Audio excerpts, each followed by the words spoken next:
Hello বন্ধুরা, good morning. তোমরা যেখান থেকে আমার এই ব্লগটি দেখছো, আশা করি তোমরা সবাই খুব ভালো আছো এবং সুস্থ আছো। আমরা খুব ভালো আছি। খড়গপুরের ছোট্ট একটি গ্রাম ভাটাপুকুর থেকে আমি তোমাদের সঙ্গে রুমা। আমার নতুন ব্লগে তোমাদের সবাইকে স্বাগত। এই যে তোমরা দেখছো, আজকেও আমরা সকাল সকাল কাজে লেগে পড়েছি। আগের দিন যে মাটি কাটা হয়েছিল গাছ লাগানোর জন্য, আজকে ওটাকে ঘেরা হবে। সাইডে সাইডে ভাঁজ দিয়ে তোমাদের দাদা ভাই ঘেরে নিল, প্রথমে খুঁটি গেড়ে নিল, তারপরে যে সরু কাঠগুলো ওই খুঁটিগুলোর উপরে বেঁধে দিচ্ছে।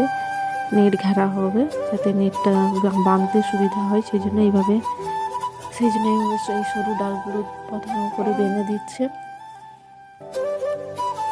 যাতে নেটটা নিচের দিকে ঝুলে না আসে, উপরে ভালোভাবে থাকে, না হলে অনেক সময় নিচের দিকে নেমে চলে আসে। সেই জন্য ওটার সঙ্গেও বাঁধা হবে।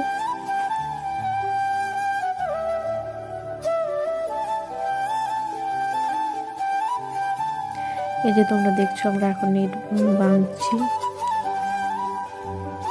উপরে যে সরু লাঠিটা বাঁধলো ওটার মধ্যে সুতো দিয়ে বেঁধে দেবো, তাহলে উপরের নেটটা নিচে নেমে আসবে না। আর নিচে একদম বেঁধে দেবো, তাহলে সুন্দর থাকবে। বারবার তুলতে হবে না, কিছু করতে হবে না, একবারেই সব কাজ হয়ে যাবে। নাহলে বারবার অনেক সময় নেটটা নিচের দিকে নেমে চলে আসে।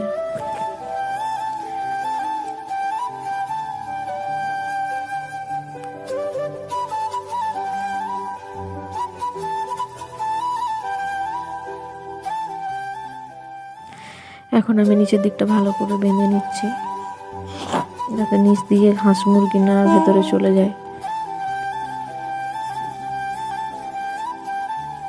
ভেতরে আজকেই গাছ লাগিয়ে দিব। এই যে দেখছো, বেগুন গাছ, টমেটোর গাছ, এগুলো লাগানো হবে। আমি এই যে লাগানো শুরু করে দিয়েছি। প্রথমে হচ্ছে ওই সাইডে টমেটোর গাছ লাগাবো, তারপরে এই সাইডে বেগুন গাছ লাগাবো। অনেক গাছ আছে কিন্তু জায়গা ছোট হয়ে গেছে, তাই একটা একটা না দিয়ে দুটো দুটো করে লাগাচ্ছি। দেখি কতগুলো বাঁচে, আবার কতগুলো মরে।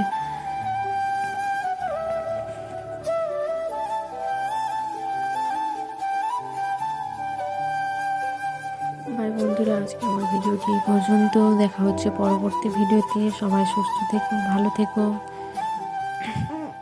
যদি ভিডিওটি ভালো লেগে থাকে তাহলে লাইক, কমেন্ট, সাবস্ক্রাইব অবশ্যই করো।